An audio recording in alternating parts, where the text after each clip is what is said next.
মাসিহুদ দাজ্জাল যখন পৃথিবীতে আত্মপ্রকাশ করে সারা দুনিয়ায় ফিতনা ছড়াবে, এই দাজ্জালকে কতল করার জন্য ঈসা নবীকে যিনি আবার পাঠাবেন, গলার আওয়াজ বড় করে সবাই বলেন তিনি কি? সারা দুনিয়া যখন দাজ্জালের ফিতনায় আক্রান্ত হয়ে যাবে, ফজরের নামাজের সময় নামাজের ইকামত হয়ে যাবে, ইমাম মাহদী আলাইহিস সালাম নামাজের ইমামতির জন্য এগিয়ে যাবেন। ঠিক এই সময়ে সিরিয়ার দামেস্কের পূর্ব দিকের সাদা গম্বুজওয়ালা মসজিদে ওই সময়ে দুইজন ফেরেশতার কাঁধের উপরে ভর করে সাইয়েদিনা ঈসা আলাইহিস সালাম ওই মসজিদের ছাদের উপরে অবতরণ করবেন। আল্লাহু আকবার। ইমাম মাহদী আলাইহিস সালাম তাকে দেখেই চিনে ফেলবেন, বলবেন আসেন আপনি আজ নামাজের ইমামতি করেন।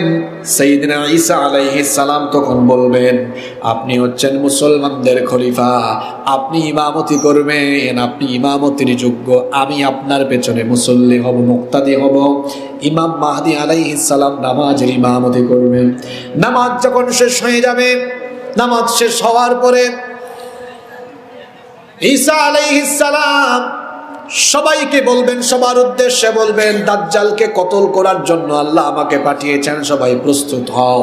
মসজিদের দরজা খুলে তারা বাহিরে আসতেই দেখবেন দাজ্জালের 70,000 ইহুদি বাহিনী নিয়ে দাজ্জালও সেখানে প্রস্তুত। দাজ্জাল তো আর জানে না ঈসা নবীকে ইতিমধ্যে পাঠানো হয়েছে। আল্লাহর হাবিব বলেছেন, হাদিসে এসেছে, লবণ পানিতে দিলে যেমন গলে যায়, লবণ পানিতে দিলে লবণ থাকবে? লবণ পানিতে দিলে যেমন গলে যায়, দাজ্জাল ঈসা আলাইহিস সালামকে দেখার পরে সেও এরকম গলে যাওয়ার মতো তার অবস্থা হবে। সে তখন তার 70,000 ইহুদি বাহিনী ফেলে দিয়ে সে দৌড়াতে থাকবে। ঈসা নবী দৌড়াতে দৌড়াতে তাকে ধরবেন। এই যে এখন বর্তমানে অসভ্য ইসরায়েলরা একটা জারজ রাষ্ট্রের জন্ম দিয়েছে, ইসরায়েল। এই ইসরায়েলের তেল আবিবের নিকটবর্তী বাবেলুদ, এই জায়গার মধ্যে সাইয়েদিনা ঈসা আলাইহিস সালাম দাজ্জালকে ধরবেন এবং সেখানেই তিনি তাকে কতল করবেন। আল্লাহু আকবার। আল্লাহর নবী বললেন, ও আমার সাহাবীরা, ওই সময় যখন জালিমরা এমন এমন সিদ্ধান্ত নিবে যে সিদ্ধান্তগুলো মানলে ঈমান থাকবে না, না মানলে জীবন থাকবে না, এমন পরিস্থিতিতে তোমরা যদি পড়ো ঈসা নবীর সাথীর মতো হয়ে যাবে। ঈসা নবীর সাথীদের সাথে কি করা হয়েছিল শুনেন। ঈসা নবীর সাথীরা ঈমান আনার কারণে বেঈমানরা তাদেরকে ধরতো, ধরার পরে কি করতো আল্লাহর হাবিব বলেছেন, নুশিরু বিল মানাশির, তাদের মাথার উপরে করাত রাখা হতো। কি রাখা হতো? করাত চিনেন তো আপনারা? এত বড় বড় গাছ কি দিয়ে কাটে আপনাদের এলাকায়? ইমানদারদের মাথার উপরে কাফিররা করাত রাখতো। ঈসা নবীর সাথীদেরকে মাথার উপরে করাত রেখে বলতো, হয় তোমরা এখন ঈমান ছাড়ো, নইলে মাথার উপরে করাত, আমাদের সিদ্ধান্ত না মানলে জীবনের মায়া ছাড়ো। মাথার উপরে রেখেছে কি? ঈমান কারে কয়? মাথার উপরে করাত রেখে বলেছে ঈমান ছাড়, নইলে জীবনের মায়া ছাড়। ঈসা নবীর সাথীরা বলেছেন, করাত মাথার উপরে রেখে আমাদেরকে হুমকি দিলে ভেবেছ আমরা ভয় পেয়ে যাব? চালাও করাত, করাত চালিয়ে আমার শরীরকে 2 টুকরা করে ফেলো, আমার শরীর 2 টুকরা করে আমার দেহ থেকে প্রাণ কেড়ে নিতে পারবা, কিন্তু আমার কাছ থেকে আমার ঈমান কেড়ে নিতে পারবা না। আল্লাহু আকবার। শুধু তাই নয়, ওয়া হুমিলু আলাল খাশাব, তাদেরকে শুলে চড়ানো হয়েছে।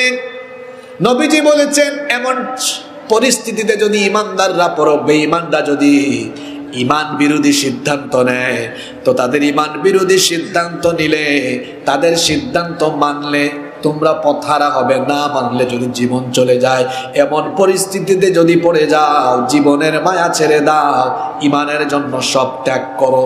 এই সময়টা হবে অত্যন্ত সংকটাপন্ন সময়, কিয়ামতের আগে শেষ জামানা। এটা হবে অত্যন্ত ভয়াবহ এবং বিপজ্জনক জামানা। এজন্য নবীজি বলেছেন শেষ জামানায় মানুষের উপরে এমন এক যুগ আসবে, ইয়াতি আলান নাসি জামান আস-সাবিরু ফীহি আলা দীনিহি কাল কাবিদি আলাল জামর। নবীজি বলেছেন জ্বলন্ত কয়লার উপরে দাঁড়িয়ে থাকা যতটা না কঠিন, শেষ জামানায় ইমানের উপরে টিকে থাকাও হবে মানুষের জন্য তার চাইতে আরো বড় কঠিন।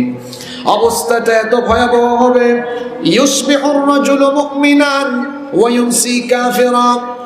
সেই জামানায় এমন দৃশ্য দেখা যাবে, সকালবেলা মানুষ মুমিন অবস্থায় ঘুম থেকে উঠবে, কিন্তু সন্ধ্যার আগে সে কাফির হয়ে যাবে। অথবা এমন হবে ইউমসি মুমিনা ওয়া ইউসবিহু কাফিরা, সন্ধ্যা কিংবা রাতের বেলা একজন লোক মুমিন থাকবে, কিন্তু সকালবেলা আবার কাফির হয়ে যাবে। আপনি তাকিয়ে দেখুন তো আজকের সমাজের সাথে কথাগুলোর মিল আছে কিনা। সকালবেলা ফজরের নামাজ ইমানের সাথেই চলাফেরা করেছে, বাড়ি থেকে সকালবেলা খাওয়া দাওয়া করে অফিসে গিয়েছে, অফিসে যাওয়ার পরে সুদ ঘুষে মত্ত হয়েছে, আবার বিকালবেলা লাঞ্চের পরে কোরআন বিরোধীদের সাথে বসে কোরআনের বিরুদ্ধে এক টেবিলে মিটিং করতেও দেখা যায়। এমন মানুষ তো এখনকার দুনিয়াতে নাই। আরো জোরে বলেন আসসালামু আলাইকুম। সকালবেলা মুমিন থাকলেও বিকালবেলা ফাসিক ফুজ্জার কিংবা কাফির হওয়ার সম্ভাবনা আছে। নবীজি বলেছেন এইরকম একটা ফিতনাময় জামানা আসবে, এবং সেই জামানাটা হবে এমন জামানা, সেটা হবে জুলুমতন্ত্রের জামানা, সেই জামানা হবে স্বৈরতন্ত্রের জামানা, যেই সমাজে কোনো ন্যায় ইনসাফ থাকবে না, ন্যায় বিচার থাকবে না, ন্যায় বিচারের বাণী নীরবে নিভৃতে কাটবে, মানুষের উপর অন্যায় হবে, মানুষের উপর জুলুম হবে। কথাগুলো আমার নয়, বলেছেন মুহাম্মদ সাল্লাল্লাহু আলাইহি ওয়াসাল্লাম।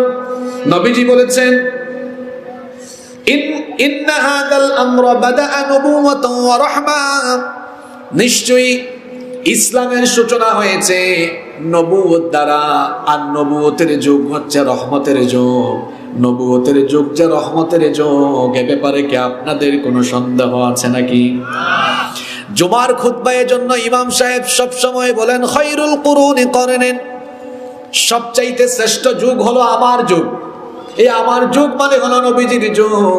ওই যুগটা এমন ছিল, মানুষের ঘর বাড়ি খোলা ছিল, তালা দেওয়া ছিল না, চুরি ডাকাতির কোনো ভয় ছিল না, রাহাজানি ছিল না, জিনা ছিল না, ব্যভিচার ছিল না। আমার দেশে কিছু ইসলাম বিরোধী মন মানসিকতার মানুষ আছে, যারা কোরআনকে মধ্যযুগীয় কিতাব বলে, আর তারা নিজেদেরকে মডার্ন মুসলিম বলে দাবি করে। আমার নবীজি যখন কোরআন দিয়ে রাষ্ট্র পরিচালনা করেছেন, তখন কোথাও কোনো জিনা ব্যভিচারের ঘটনা ঘটে নাই। আজকের যুগে যখন লোকেরা কোরআনকে মধ্যযুগীয় কিতাব বলে, নিজেদেরকে মডার্ন বলে দাবি করে, দেখেন নাই ঢাকার এক বিশ্ববিদ্যালয়ে হাজবেন্ডকে আটকে রেখে এরপরে ওয়াইফকে বিশ্ববিদ্যালয়ে ধর্ষণ করা হয়েছে। আপনারা মনে হয় কলরওয়ায় থাকেন, ফেসবুক দেখার টাইম পান। জাহাঙ্গীরনগর ইউনিভার্সিটি, কত খারাপ হয়েছে এই যুগের মানুষ। স্বামীকে বেঁধে রেখে স্ত্রীকে পালাক্রমে দর্শন, এটা কি কোনো সভ্য সমাজের বৈশিষ্ট্য হতে পারে? সভ্য সমাজের বৈশিষ্ট্য হতে পারে? আমার দেশে মাঝে মাঝে এরকম ধর্ষণ আমরা দেখি। ধর্ষণ বেড়ে চলেছে কেন? এর কারণ হলো, এদেশে ধর্ষণের বিচার যদি মানুষের তৈরি করা আইনের পরিবর্তে বাংলাদেশে একটা ধর্ষণের বিচার যদি কোরআন দিয়ে হতো, এদেশের সবগুলা লুচ্চা বদমাশ তারের মতো সুদা হয়ে যেত। বিচার কোরআন দিয়ে হয় না বলেই লুচ্চা বদমাশগুলো লুচ্চা বদমাশির আরো বেশি সুযোগ পায়। নবীজি বলেছেন সর্বশ্রেষ্ঠ যুগ হলো আমার যুগ। এটাকে নবীজি বলেছেন রহমতের যুগ। নবীজি বলেছেন সুম্মা ইয়াকুনু খিলাফাতান ওয়া রাহমা, আমার যুগের পরে আসবে খেলাফতের যুগ। নবীজির পরে ছিল খোলাফায়ে রাশেদার যুগ। ওই যুগকেও বলেছেন নবীজি ওই যুগটাও হবে রহমতের যুগ। এরপরে সুম্মা ইয়াকুনু মুলকান আদুদা, এরপরে আসবে রাজতন্ত্রের যুগ। দেখেন এই হাদিসটা নবীজি বলে গিয়েছেন জীবদ্দশায়, কিন্তু নবীজি জীবদ্দশায় যা বলেছেন নবীজির পরে কি সেগুলো ঘটে নাই? ঘটছে। আরো জোরে বলেন। আমার যুগ রহমতের যুগ। সুম্মা ইয়াকুনু খিলাফাতান ওয়া রাহমা, আমার পরে আসবে খিলাফতের যুগ, সেটাও হবে রহমতের যুগ। সুম্মা ইয়াকুনু মুলকান আদুদা, এরপরে আসবে রাজতন্ত্রের যুগ। ইতিহাস তালাশ করে দেখেন, খোলাফায়ে রাশেদার পরবর্তী সময়টা ছিল রাজতন্ত্রের জামানা। নবীজি বলেছেন রাজতন্ত্রের জামানার অবসান ঘটবে, এরপরে পৃথিবীর বেশিরভাগ জায়গায় চালু হবে সুম্মা কানা জাবরিয়াতান ওয়া উতুওয়া ওয়া ফাসাদান ফিল আরদ। এরপরে দুনিয়াতে আসবে ফিতনা, ফাসাদ, জুলুমতন্ত্র আর স্বৈরতন্ত্রের জামানা, যখন গোটা দুনিয়ায় জালেমেরা মানুষের উপরে জুলুম করবে। আজকের দুনিয়াতে জুলুমতন্ত্র, স্বৈরতন্ত্র নাই, আরো জুড়ে বলে আছে না নাই? স্বৈরাচারী মনোভাবের লোকেরা নিজেদের মতের বিরুদ্ধে গেলেই মানুষের উপর খেপে যায়। এই পৃথিবীতে সবচাইতে বড় যে স্বৈরাচার ছিল তার নাম কোরআনের ভেতরেও আছে, তার নাম হলো ফেরাউন। কোরআনে 114টা সূরার মধ্যে 44টা সূরার ভেতরে এই ফেরাউনের কথা আছে। 6000-এর উপরে আয়াত, শুধু এই ফেরাউনের নামে কোরআনে আয়াত আছে 532টা। কেমন জিনিস আপনারা চিন্তা করছেন? 44টা সূরা, 532টা আয়াত, একাই এই স্বৈরাচার দখল করে ফেলেছে। জিনিসটা কেমন চিন্তা করছেন তো? এই ফেরাউনের কথা আল্লাহ কোরআনে এভাবে বলেছেন, সূরা কসাসের 4 নম্বর আয়াত পড়বেন। আল্লাহ বলেছেন ইন্না ফিরআউনা আলা ফিল আরদ, নিশ্চয়ই ফেরাউন জমিনে অধ্যত আরম্ভ করেছিল, সীমালঙ্ঘনার অহংকারিতে মেতে উঠেছিল। সীমালঙ্ঘনার অহংকার করতে করতে নিজেকে সে মানুষের কাতার থেকে বের করে রবের কাতারে নিয়ে গিয়েছিল, আর ঘোষণা দিয়েছিল ফাকালা আনা রাব্বুকুমুল আ'লা, বলেছিল আমি হচ্ছি সবচেয়ে বড় রব, আমি হচ্ছি খোদা। নাউজুবিল্লাহ। যে তাকে খোদা হিসাবে গ্রহণ করে নাই এবং যে তার আইনের বিরুদ্ধে যেত, হিংস্র বাঘের মতো, হায়নার মতো তাদের উপরে সে ঝাঁপিয়ে পড়তো। ফেরাউন নামে এখন কেউ দুনিয়াতে নাই, তবে ফেরাউনের বৈশিষ্ট্য লালনকারী ফেরাউনের ভাই বোন এখনো দুনিয়ায় দেখা যায়, যারা তাদের মতের বিরুদ্ধে গেলে ফেরাউনের মতো হিংস্র হায়নার মতো তারাও লোকদের উপরে ঝাঁপিয়ে পড়ে। এটা আসলে ভালো শাসকদের নমুনা নয়, মানুষের উপরে হিংস্র হায়নার মতো ঝাঁপিয়ে পড়া, এটা হলো ফেরাউনের মতো স্বৈর শাসকদের নমুনা। তার কথা আল্লাহ আরো বলেছেন ওয়াজআলা আহলাহা শিয়া, সে তার জনপদের লোকদেরকে বিভক্ত করে রেখেছিল। ফেরাউনি শাসনের নীতি ছিল ডিভাইড এন্ড রুলস, বিভক্ত করো, শাসন করো। কারণ সকল লোকেরা যদি ঐক্যবদ্ধ হয়ে যায় তাহলে ফেরাউনি গদিটা দুর্বল হয়ে যায়। ফেরাউনি গদিকে মজবুত রাখতে হলে সবাইকে দলে দলে ভাগ করে রাখতে হবে। এজন্য ফেরাউন তার দেশে তার বংশের মানুষ অর্থাৎ কিপ্তি সম্প্রদায়কে ফ্যাসিলিটিস দিয়েছে বেশি, আর বনি ইসরাইল সহ অন্যান্য লোকদের কথা বলার স্বাধীনতা, চলাফেরার স্বাধীনতা কেড়ে নিয়েছে। মানুষের কথা বলার স্বাধীনতা কেড়ে নেওয়া, মানুষকে নিজেদের ঘরে বাড়িতে থাকতে না দেওয়া ফেরাউন এখনো দুনিয়াতে আসে না নাই? যারা মানুষের কথা বলার স্বাধীনতা কেড়ে নেয়, মানুষের ঘরে বাড়িতে থাকার স্বাধীনতা কেড়ে নেয়, এরা হলো ফেরাউনের মতো স্বৈর শাসক। সে তার জনপদের লোকদেরকে দলে দলে ভাগ করে রেখেছিল। শুধু তাই নয়, ইয়াস্তাদাইফু তাইফাতাম মিনহুম, সেখানের একটি দলকে সে দুর্বল করে রেখেছিল। যে দলকে দুর্বল করে রেখেছিল সেই দলের নাম হলো বনি ইসরাইল। বনি ইসরাইলের লোকদেরকে সে কোণঠাসা করে রেখেছিল, কারণ তার ক্ষমতার জন্য সবচেয়ে বড় এবং ভয়াবহ হুমকি ছিল এই বনি ইসরাইলের লোক। এই জন্য বনি ইসরাইলদেরকে সে মিশরে কোণঠাসা করে রেখেছিল। তাহলে যারা থাকলে পরে নিজের গদির জন্য বিপজ্জনক, ক্ষমতায় থাকার জন্য বিপজ্জনক হবে, তাদেরকে দুনিয়া থেকে বিদায় করে দেওয়া, তাদেরকে বিচার বহির্ভূত কাণ্ডে, তাদেরকে বিচার বহির্ভূত অবস্থায় হত্যাকাণ্ড করা অথবা তাদেরকে কোণঠাসা করে ফেলা, এটা হলো ফেরাউনের মতো স্বৈর শাসকদের আরেকটা নমুনা। তার চতুর্থ নীতির কথা এখানে বলা হয়েছে, ইউদাব্বিহু আবনাআহুম ওয়া ইস্তাহয়ী নিসাআহুম। বনি ইসরাইলের সদ্য জন্ম নেওয়া ছেলে সন্তানদেরকে জন্ম নেওয়ার পরে সাথে সাথে জবাই করত, আর মেয়েদেরকে বাঁচিয়ে রাখতো দাসী হিসাবে ব্যবহারের জন্য। কারণ হলো ফেরাউনের স্বপ্ন বিশারদরা বলেছিল, ফেরাউন একবার স্বপ্নে দেখেছিল বাইতুল মুকাদ্দাসের দিক থেকে বিরাট একটা অগ্নিশিখা এসে মিশরে ঢুকে কিপ্তি সম্প্রদায়ের ঘর বাড়ি জ্বালিয়ে দিচ্ছে, কিন্তু বনি ইসরাইলের কারো ঘর বাড়ির কোনো ক্ষতি হচ্ছে না। এই স্বপ্ন দেখার পরে সে তার স্বপ্ন বিশারদদেরকে ডেকে আনলো। স্বপ্ন বিশারদরা বললেন, আপনার এই স্বপ্নের ব্যাখ্যা বড় খারাপ। ফেরাউন বলল, যতই খারাপ হোক আমাকে জানাও। তারা বলল, চিরেই বনি ইসরাইলের ঘরে এমন এক শিশু সন্তানের জন্ম হবে, সে যখন যৌবনে পদার্পণ করবে তার মাধ্যমে আপনার ফেরাউনি সাম্রাজ্যের পতন হবে। এই কথা শোনার পরে ফেরাউনের টেনশন আরো বাড়ল না কমলো? জোরে বলেন, বাড়ল না কমলো? ফেরাউন তখন বলল, যার কারণে আমার পতন হতে পারে তার জন্মই আমি হতে দিব না। সে তখন তার সেনাবাহিনীকে অর্ডার দিল, সে তার সেনাবাহিনীকে আদেশ করলো, বনি ইসরাইলের মহিলাদের ঘরে সন্তান জন্ম দিলে তোমরা তার বাড়িতে যাবে, যদি ছেলে হয় সাথে সাথে ধরে জবাই করবে, মেয়ে সন্তান হলে বাঁচিয়ে রাখবে।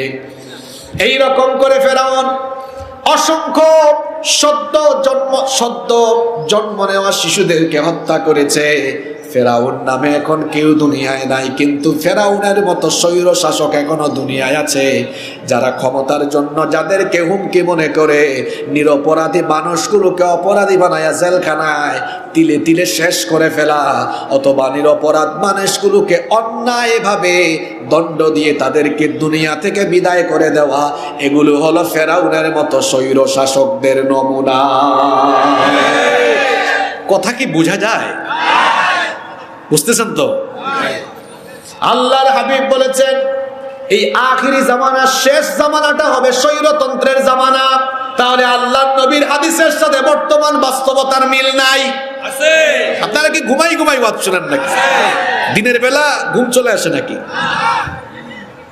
আল্লাহর নবী বলেছেন, এই শেষ জামানাটা হবে স্বৈরতন্ত্রের জামানা, এবং সেই জামানাটা এমন হবে, সেই জামানায় এমন কিছু শাসক বের হবে, এদের অবস্থা কেমন হবে নবীজি কি বলেছেন শুনেন। সায়াকুনু আলাইকুম উমারাউ ইয়াকুদুনা লিআনফুসিহিম মা লা ইয়াকুদুনা লাকুম। খুব শীঘ্রই এমন কিছু শাসক দুনিয়াতে আগমন করবে, এরা এমন এমন ডিসিশন নিবে, এমন এমন সিদ্ধান্ত নিবে জনগণের স্বার্থে, মানুষের স্বার্থে নয়। কি সুন্দর করে নবীজি কথাটা বললেন, মা লা ইয়াকুদুনা লাকুম ইয়াকুদুনা লিআনফুসিহিম। নবীজি বলেছেন, তারা নিজের স্বার্থে সিদ্ধান্ত নিবে, নিজের ক্ষমতা পাকাপুক্তের জন্য, নিজের গদি মজবুতের জন্য।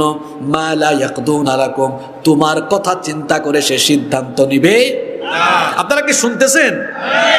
এই কথাগুলো নবীজি বলছেন তার সাহাবীদেরকে। সায়াকুনু আলাইকুম উমারাউ ইয়াকুদুনা লিআনফুসিহিম মা লা ইয়াকুদুনা লাকুম।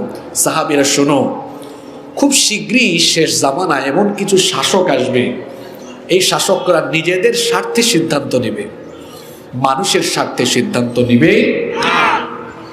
ইন আসাইতুমুহুম কাতালুহুম, তাদের সিদ্ধান্তের বিরোধী যারা হবে, কি শব্দ চয়ন করেছেন নবীজি, তাদেরকে শারীরিক নির্যাতন করা হবে এমন কথা বলেন নাই, বলেছেন ইন আসাইতুমুহুম কাতালুকুম, তাদের বিরোধিতা করলে কতল করবে, মেরে ফেলবে, হত্যা করে ফেলবে। ওয়া ইন আতামুতুম ওয়া ইন আতাতুমুহুম আদাল্লুকুম, আর তোমরা যদি তাদের সিদ্ধান্ত মেনে নাও তাহলে পথভ্রষ্ট হয়ে যাবা।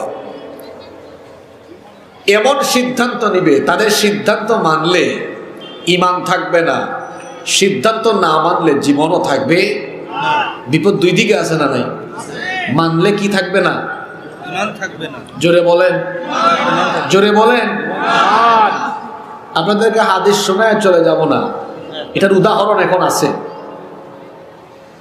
এমন এমন ডিসিশন নেবে, সিদ্ধান্ত নেবে, তুমি তার বিরুদ্ধে গেলে ঈমান, জীবন। ঘুমাই শুনিয়েন না, প্রশ্ন উল্টা পাল্টা হবে। এটা সেন্স জায়গা মতো আছে কিনা? এটা কি আম বাগান নাকি? নাকি সব আম বাগানের আম খাইয়া বসে গেছেন? এখন তো আমের সিজনও না। এমন এমন সিদ্ধান্ত নেবে, সিদ্ধান্তের বিরোধী হলে কি থাকবে না? হ্যাঁ, জীবন থাকবে না, আর মানলে এখন এই কথা শুনে নবীজি সাহাবীরা নবীজিকে জিজ্ঞেস করলেন, ইয়া রাসূলুল্লাহি সাল্লাল্লাহু, অনেকে তো পড়লেন না। নবীজির নাম শুনে যারা দুরূদ পড়ে না, এরা হলো দুনিয়ার সবচেয়ে বড় কৃপণ। সাহাবীরা বললেন, ইয়া রাসূলুল্লাহ সাল্লাল্লাহু আলাইহি ওয়াসাল্লাম, কাইফা নাসনা, আমরা তখন কি করব? এই পরিস্থিতিতে যদি আমরা পড়ে যাই, এই পরিস্থিতিতে পড়ে গেলে আমরা কি করব? সাহাবীরা জিজ্ঞেস করলেন। এটা বলার আগে আসুন, এরকম পরিস্থিতি আছে কিনা সমাজে তাকিয়ে দেখুন। আজকে দেখুন তো, ট্রান্সজেন্ডার, এটাকে যদি কেউ সমর্থন দেয়, তার ঈমান থাকবে? জোরে বলেন। শরীফ থেকে এখন আর বইয়ের ভিতরে নাই, এটা প্র্যাকটিক্যালি শুরু হয়ে গেছে। গত পরশুদিন বৃহস্পতিবারে ঢাকার এক গার্লস স্কুলে, নাকি কলেজ, গার্লস স্কুলে এক ছেলে বোরকা পরে ঢুকছে, তারে আবার পুলিশ একটা পিটাইছেও। এই ভিডিওটা কারা কারা দেখছেন? তাহলে শরীফার প্র্যাকটিক্যাল অ্যাপ্লিকেশন কি হয়েছে? কালকে আমরা যশোরে ছিলাম, রাতের বেলা যশোরেও আমার সফর সাথীরা প্র্যাকটিক্যাল অ্যাপ্লিকেশন দেখেছে ওখানে। না শরীফা জাতের দেখা গিয়েছে অনেকে, আমি অল্পের জন্য দেখতে পারি না, আমার সাথের এরা দেখেছে, আমাকে বলেছে। ইবলিস এখন রিটায়ার্ডে চলে গেছে। ইবলিস ভাবছে, আমি আর শয়তানি করে কি লাভ? আমার চেয়ে শয়তানিতে পিএইচডি করা লোকজন এখন আশপাশই আছে, বাংলাদেশে আছে। কি জাতের শয়তান! একটা ছেলে, দেহ তার পুরুষের মতো, মাথা থেকে পা পর্যন্ত পুরুষের যা আছে তারও তা আছে, কণ্ঠও পুরুষের মতো দাড়ি খুব সবই আছে। মনে মনে ভাবছে আমি ভুল দেহে আটকা পড়েছি, তো এটা তো তার মনের রোগ, তার মনের রোগের চিকিৎসা সে করুক, আমাদের কোনো আপত্তি নাই। কিন্তু মনস্তাত্ত্বিক এই লিঙ্গবাদীদেরকে যদি থার্ড জেন্ডার বলে আলাদা জেন্ডারের স্বীকৃতি দেওয়া হয়, এটা হবে মানবতার জন্য সবচাইতে বড় চরম অবমাননা। থার্ড জেন্ডার বলতে কোনো লিঙ্গ নাই। ইংরেজিতে অনেকে বলে, বাংলায় বলে পুরুষ লিঙ্গ, স্ত্রীলিঙ্গ, উভয় লিঙ্গ, এগুলো ভুল। তারপরে ইংরেজিতেও আছে মেল, ফিমেল, মাস্কুলিন, কি ঠিক আছে না? মাদ্রাসার ছেলে কওমি আলিয়াতে পড়ো যারা, হাত তোলো তো। আমরা আরবিতে কি পড়েছি? মুযাক্কার, মুআন্নাস। মুযাক্কার মানে পুরুষ লিঙ্গ, মুআন্নাস মানে স্ত্রীলিঙ্গ। আপনি কোরআনে দেখবেন কোথাও কোথাও পুরুষকে সম্বোধন করা হয়েছে, কোথাও কোথাও নারীদেরকে সম্বোধন করা হয়েছে। মাঝখানে কোনো জাত ইসলামে নাই। একজন মানুষ জন্ম নেওয়ার সময় তার চক্ষু বা হাতে সমস্যা বা প্রতিবন্ধকতা নিয়ে জন্ম নিয়েছে, আমরা তাকে কি বলি? প্রতিবন্ধী। মানুষ অন্যান্য অঙ্গের ক্ষেত্রে যেমন প্রতিবন্ধী হতে পারে, জন্মের সময় যৌনাঙ্গের ত্রুটি নিয়ে জন্ম নিলে, কেউ লিঙ্গ প্রতিবন্ধী হয়ে জন্ম নিলে যদি বেড়ে ওঠার সাথে সাথে দেখা যায় কণ্ঠ ছেলেদের মতোই তার দৈহিক বৈশিষ্ট্য এবং তার দাড়ি গোঁফ সব উঠছে, ইসলামী শরীয়ত বলছে তাকে পুরুষ হিসাবে সমাজে স্বীকৃতি দাও, মাঝখানে আরেক লিঙ্গে তারে ফেলাই দিও। আরেকজন বড় হচ্ছে কণ্ঠ মেয়েদের মতো, চালচলন মেয়েদের মতো, যৌনাঙ্গের ত্রুটি যদি থাকে সে চিকিৎসা করাবে, কিন্তু তাকে নারী হিসাবে স্বীকৃতি দাও। মাঝখানের কাতারে যদি আপনি থার্ড জেন্ডার আর একটা ফেলে রাখেন, এটার বিয়ে দিবেন কার সাথে? আর সম্পদ বন্টন করবেন আপনি কেমনে? আমারে দেখান তো। আমরা মাওয়ারিস পড়েছি, ফারাইজ পড়েছি, তাই না?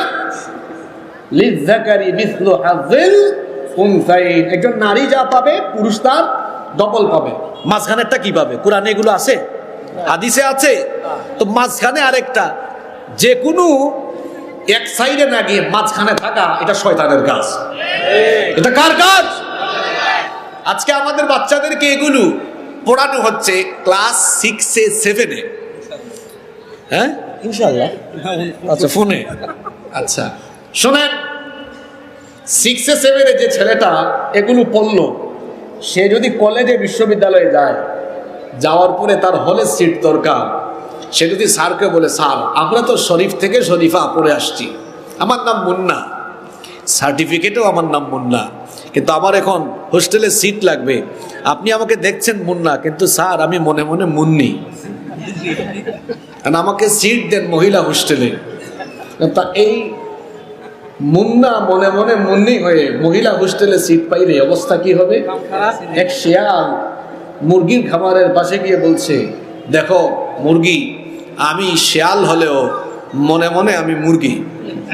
কারণ মুরগির মনে যদি দয়া মায়া হয়, আর মুরগি যদি দয়া মায়া করে, এই শিয়াল যে তাকে মনে মনে মুরগি ভাবছে, তাকে যদি মুরগির খামারের ভিতরে ঢুকায়, সকালবেলা একটা মুরগি পাওয়া যাবে না।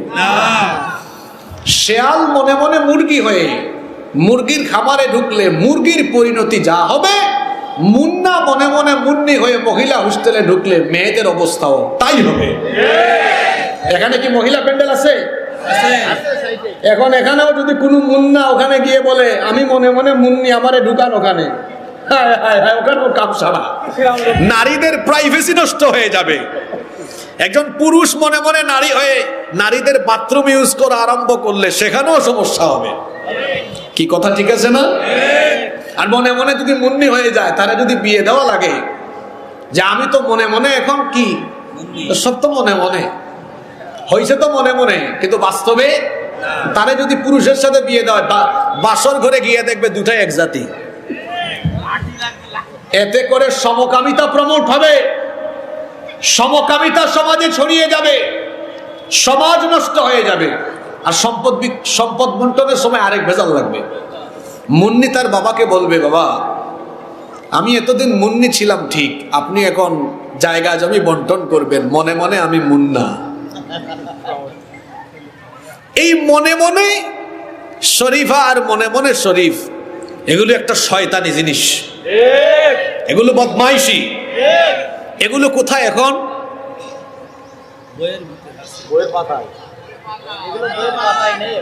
আমি বলবো না তো, আপনাদেরকে দিয়ে বলাবো। এগুলো কোথায় এখন? আপনাদের বাচ্চাদের বইয়ের পাতায় আছে। আছে ফাহিম ও অন্তরার প্রেমের গল্প, আছে নিরাপদ স্পর্শের নামে ছেলে মেয়েদের মাখামাখির প্রশিক্ষণ। শুধু তাই নয়, এই পাঠ্যপুস্তকের ভেতরে আছে সারেগামা পাধানিসা, আছে সেখানে ঢুল তবলা হারমোনিয়াম। আমাদের সন্তানদেরকে আমরা এত পরিশ্রম করে পড়াশোনা করাই, সারাদিন ধান খেতে তার বাবা কৃষি কাজ করে, তার মা সারাদিন কত কষ্ট করে, মা বাবা এত পরিশ্রম করে মাথার ঘাম পায়ে ফেলে যে সন্তানদেরকে স্কুল কলেজে পাঠায়, আমাদের ঘাম জড়ানো পয়সা দিয়ে যে সন্তানদেরকে আমরা পড়াশোনা করাই, সেই সন্তানদেরকে সমকামী কিংবা অসভ্য বানানোর পায় তারা এদেশের মানুষ এটা কখনো মেনে নিবে না, বরদাস্ত করবে না এদেশের মানুষ। এগুলো মানলে পরে আপনাদের সন্তান নষ্ট হবে। আমরা একটা হাদিস পড়ছিলাম, মনে আছে তো? মনে আছে? ওই হাদিস দিয়ে এখনকার প্রমাণ দেখাই। এখন যখন জাতি বিধ্বংসী কার্যক্রম চলছে, অনেক শিক্ষকরা কথা বলছে না, হয় আমার চাকরি থাকবে না, নইলে আমার জীবনও থাকবে। ওই যে নবীজি বলেছেন, শেষ জামানায় এমন এমন ডিসিশন আসবে, না মানলে জীবন থাকবে না, রিজিকও, আবার মানলে পরে ইমান। শিক্ষকরা আছে মনে মনে, মনে মনে আমরা ওইগুলা মানি, হেরাও মনে মনে, ঠিক কিনা বলেন? সাহাবীরা নবীজিকে বললেন, নবীজি আমরা যদি এই জামানা পাই তাহলে আমরা কি করব? নবীজি কি উত্তর দিয়েছেন সেটা কি আপনাদেরকে বলবো? নবীজি উত্তর দিলেন, কামা সানা আসহাবু ঈসা ইবনে মারইয়াম ঈসা আলাইহিস সালামের সাথীরা যা করেছিল তোমরাও তাই করবে। বলেন তো কোন নবীর সাথী? আরেকটু জোরে বলেন। পৃথিবীর একজন নবী এখনো ইন্তেকাল করেন নাই, এখনো তিনি বেঁচে আছেন, ইন্তেকাল করেন নাই। ওই নবীর নাম কি? ঈসা আলাইহিস সালাম। খ্রিস্টানরা, ইহুদি খ্রিস্টানরা আছে মিসা নিয়ে, আমরা আছি ঈসা নিয়ে। তারা বিশ্বাস করে ঈসা আলাইহিস সালামকে তারা শুলে চড়িয়ে হত্যা করেছে, কিন্তু যাকে তারা শুলে চড়িয়ে হত্যা করেছে সেটা ছিল নকল ঈসা। তাদেরই একজন সৈন্যকে আল্লাহ ঈসা নবীর সুরত দিয়েছিলেন। আল্লাহর জন্য এটা কঠিন না সহজ?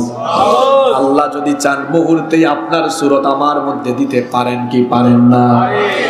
আরে সাইয়েদনা জিবরিল তো নবীদের কাছে ওহী নিয়ে আসতেন মাঝে মাঝে মানুষের সুরতে। তাহলে এটা আল্লাহর জন্য অতি সহজ না কঠিন? অতি সহজ। তারা যাকে হত্যা করেছিল সেটা ছিল নকল ঈসা, আসল ঈসা ছিলেন না। আসল ঈসাকে আল্লাহ আসমানে উঠায় নিয়েছেন। কেন আল্লাহ আসমানে উঠায় নিয়েছেন? কারণ ঈসা নবী দোয়া করেছিলেন, আল্লাহ আমার পরে যে শেষ নবী আসবেন, ওই শেষ নবীর উম্মতরা এত দামি উম্মত, অন্য কোন নবীর উম্মত কিয়ামতের দিন জান্নাতে ঢুকবে না ততক্ষণ শেষ নবীর উম্মতকে আল্লাহ জান্নাতে দেয় না যতক্ষণ। সুবহানাল্লাহ। যে নবীর উম্মতকে তুমি এত সম্মান দিয়েছ, তুমি আমাকে নবী না বানিয়ে যদি ওই নবীর উম্মত বানিয়ে দাও, তাহলে সেটা আমার জন্য ভালো হবে, মনের আশাটা পূরণ হবে। তিনি নবী না হয়ে, ঈসা নবীর নবী না হয়ে আমাদের নবীর উম্মত হওয়ার জন্য আকাঙ্ক্ষা পোষণ করেছেন এবং এটার জন্য আল্লাহর কাছে চেয়েছেন, দোয়া করেছেন। এই জন্য তার দোয়া যিনি কবুল করেছেন তিনি কি? আল্লাহ। তার এখনো ইন্তিকাল হয় নাই, তিনি আবারও পৃথিবীতে আগমন করবেন। কখন আগমন করবেন? মাসিহুদ দাজ্জাল যখন পৃথিবীতে আত্মপ্রকাশ করে সারা দুনিয়ায় ফিতনা ছড়াবে, এই দাজ্জালকে কতল করার জন্য ঈসা নবীকে যিনি আবার পাঠাবেন, গলার আওয়াজ বড় করে সবাই বলেন তিনি কি? সারা দুনিয়া যখন দাজ্জালের ফিতনায় আক্রান্ত হয়ে যাবে, ফজরের নামাজের সময় নামাজের ইকামত হয়ে যাবে, ইমাম মাহদী আলাইহিস সালাম নামাজের ইমামতির জন্য এগিয়ে যাবেন। ঠিক এই সময়ে সিরিয়ার দামেস্কের পূর্ব দিকের সাদা গম্বুজওয়ালা মসজিদে ওই সময়ে দুইজন ফেরেশতার কাঁধের উপরে ভর করে সাইয়েদনা ঈসা আলাইহিস সালাম ওই মসজিদের ছাদের উপরে অবতরণ করবেন। আল্লাহু আকবার। ইমাম মাহদী আলাইহিস সালাম তাকে দেখেই চিনে ফেলবেন, বলবেন আসেন আপনি আজ নামাজের ইমামতি করেন।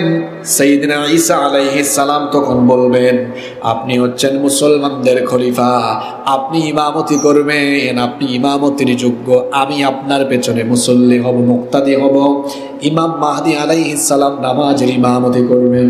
নামাজ যখন শেষ হয়ে যাবে, নামাজ শেষ হওয়ার পরে ঈসা আলাইহিস সালাম সবাইকে বলবেন, সবার উদ্দেশ্যে বলবেন, দাজ্জালকে কতল করার জন্য আল্লাহ আমাকে পাঠিয়েছেন, সবাই প্রস্তুত হও। মসজিদের দরজা খুলে তারা বাহিরে আসতেই দেখবেন দাজ্জালের 70,000 ইহুদি বাহিনী নিয়ে দাজ্জালও সেখানে প্রস্তুত। দাজ্জাল তো আর জানে না ঈসা নবীকে ইতিমধ্যে পাঠানো হয়েছে। আল্লাহর হাবিব বলেছেন, হাদিসে এসেছে, লবণ পানিতে দিলে যেমন গলে যায়, লবণ পানিতে দিলে লবণ থাকবে? লবণ পানিতে দিলে যেমন গলে যায়, দাজ্জাল ঈসা আলাইহিস সালামকে দেখার পরে সেও এরকম গলে যাওয়ার মতো তার অবস্থা হবে। সে তখন তার 70,000 ইহুদি বাহিনী ফেলে দিয়ে সে দৌড়াতে থাকবে। ঈসা নবী দৌড়াতে দৌড়াতে তাকে ধরবেন। এই যে এখন বর্তমানে অসভ্য ইসরায়েলরা একটা জারজ রাষ্ট্রের জন্ম দিয়েছে, ইসরায়েল। এই ইসরায়েলের তেল আবিবের নিকটবর্তী বাবেলুদ, এই জায়গার মধ্যে সাইয়েদনা ঈসা আলাইহিস সালাম দাজ্জালকে ধরবেন এবং সেখানেই তিনি তাকে কতল করবেন। আল্লাহু আকবার। আল্লাহর নবী বললেন, ও আমার সাহাবীরা, ওই সময় যখন জালিমরা এমন এমন সিদ্ধান্ত নিবে যে সিদ্ধান্তগুলো মানলে ঈমান থাকবে না, না মানলে জীবন থাকবে না, এমন পরিস্থিতিতে তোমরা যদি পড়ো ঈসা নবীর সাথীর মতো হয়ে যাবে। ঈসা নবীর সাথীদের সাথে কি করা হয়েছিল শুনেন। ঈসা নবীর সাথীরা ঈমান আনার কারণে বেঈমানরা তাদেরকে ধরতো, ধরার পরে কি করতো আল্লাহর হাবিব বলেছেন, নুশিরু বিল মানাশির, তাদের মাথার উপরে করাত রাখা হতো। কি রাখা হতো? করাত চিনেন তো আপনারা? এত বড় বড় গাছ কি দিয়ে কাটে আপনাদের এলাকায়? ইমানদারদের মাথার উপরে কাফিররা করাত রাখতো। ঈসা নবীর সাথীদেরকে মাথার উপরে করাত রেখে বলতো, হয় তোমরা এখন ঈমান ছাড়ো, নইলে মাথার উপরে করাত। আমাদের সিদ্ধান্ত না মানলে জীবনের মায়া ছাড়ো। মাথার উপরে রেখেছে কি? ঈমান কারে কয়? মাথার উপরে করাত রেখে বলেছে ঈমান ছাড়, নইলে জীবনের মায়া ছাড়। ঈসা নবীর সাথীরা বলেছেন, করাত মাথার উপরে রেখে আমাদেরকে হুমকি দিলে ভেবেছ আমরা ভয় পেয়ে যাব? চালাও করাত।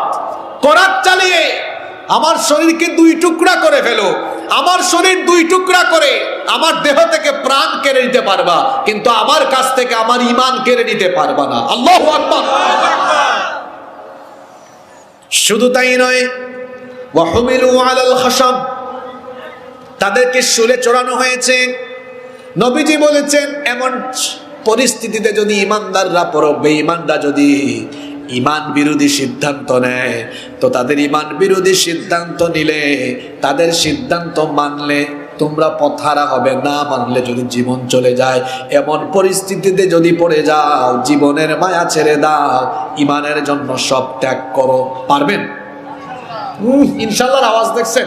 পারবেন? যদি না পারেন তো হাদিসের শেষ অংশটুকু শুনেন। এই শেষ অংশটা আমার ব্যক্তি জীবনেও আমাকে অনেক প্রেরণা জুগিয়েছে। অনেক জায়গায় এমন এমন কথা বলতে হয়েছে যেটা বলা দরকার। আশেপাশের মানুষ বলেছে বলিয়েন না, বিপদ আসবে। হাদিসের এই অংশটুকু আমাকে মোটিভেশন দিয়েছে। নবীজি বলেছেন, মাউতুন ফি তাআতিল্লাহি খায়রুম মিন হায়াতিন ফি মাসিয়াতিল্লাহ। আল্লাহর অবাধ্যতার উপরে বেঁচে থাকার চাইতে আল্লাহর আনুগত্যের উপরে মরে যাওয়া অনেক ভালো। কথাটার ওজন বুঝেছেন আপনি? আল্লাহর অবাধ্যতার উপরে বেঁচে থাকার চাইতে আল্লাহর আনুগত্যের উপরে মরে যাওয়া অনেক উত্তম। ভালো বলা হয় নাই, বলা হয়েছে খায়রুন, উত্তম। মরতে আজকেও হবে কিংবা কালকেও হবে, মরতে হবে। এখানে এমন কে আছেন যিনি মারা যাবেন না? এমন কেউ আছেন? সকলেই মারা যাব, এ ব্যাপারে কোনো সন্দেহ নাই। কেউ এখন, কেউ পরে, কেউ আজ, কেউ কাল, সবাই তো মারা যাব। নবীজি বলেছেন, মাউতুন ফি তাআতিল্লাহি খায়রুম মিন হায়াতিন ফি মাসিয়াতিল্লাহ। আল্লাহর অবাধ্যতার উপরে বেঁচে থাকার চাইতে আল্লাহর আনুগত্যের উপর মরে যাও। কারণ যারা আল্লাহর আনুগত্যের উপর মরে যায়, মরার পরেও তারা জীবন পায়। সুবহানাল্লাহ। মরার পরে যে জীবন পায়, এটা কি আমার কথা?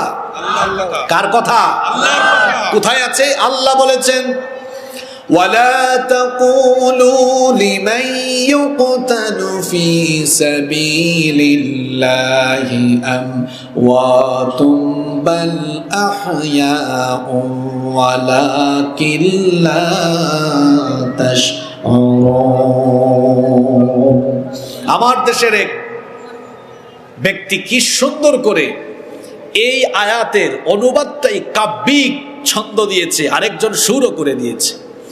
আল্লাহর পথে যারা জীবন দিল, তাদেরকে মৃত বলো না।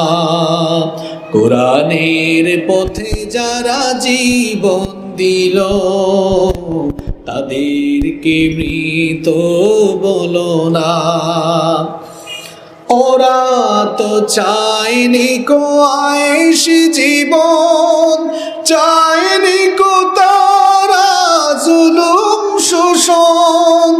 আল্লাহর এই পৃথিবীতে তারা, আল্লাহর এই পৃথিবীতে তারা চেয়েছিল এক আল্লাহর শাসন।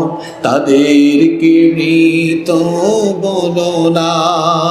কোরআনের পথে যারা জীবন দিল, তাদেরকে মৃত বলো না। অন্যায় আর মিথ্যার সাথে আপোষ করেনি তারা কোনো মতে, লাল তাজা খুন ঢেলে দিয়ে গেছে এই নগরীর বহু রাজপথে। মৃত্যু তাদের কাছে নয় তো মৃত্যু আরেক নাম নবজীবনের।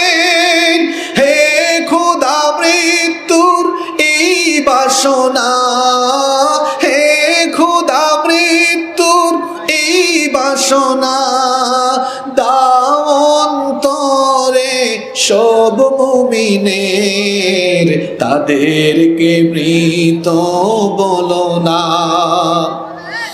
কোরআনের পথে যারা শহীদ হলো, তাদেরকে মৃত বলো না। আল্লাহর পথে যারা শহীদ হলো, তাদেরকে মৃত বলো না। এরকম জীবন গঠন করতে পারবেন তো? জোরে বলেন, পারবেন তো? আল্লাহর নবী এবং সাহাবীদের জীবনী তালাশ করে দেখেন, সালফে সালেহিন আমাদের পূর্ববর্তীদের জীবনী আপনি তালাশ করে দেখেন। পূর্ববর্তী যুগের সকল ইমানদারেরা আল্লাহর আনুগত্যের উপরে বেঁচে থাকতে গিয়ে তাদের জীবনের বহু অংশ তারা হয় কারাগারে কাটিয়েছেন, কিংবা তারা জালিমের জুলুমের রোষানলে পড়ে জীবন দিয়ে শাহাদাতের ঈদগাহে শামিল হয়েছেন।